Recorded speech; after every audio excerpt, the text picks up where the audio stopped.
Hey guys, welcome to my channel, and in this video I'm going to show you how to find Wi-Fi password in laptop and PC. Now there is no need to go in command prompt and in adapter settings to see the Wi-Fi password. There is a new easy method, okay, to do this. First, in your laptop and PC, click on the Wi-Fi icon. Okay, now in Wi-Fi icon, right click on there and go to settings.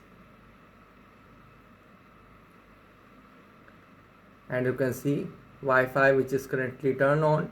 This is the connected Wi-Fi, and this is the show available networks, manage known networks, and hardware properties. Now simply click on manage known networks, and you can see there are saved Wi-Fi networks there.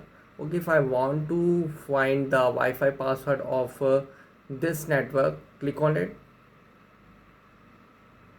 and you can see Wi-Fi network password, and here you can see show. Simply click on show. So you can see here we have a password, and here we have QR code is also available. You can see you can scan this QR code in your mobile and tablet and connect it to the Wi-Fi without entering the password, as you can see.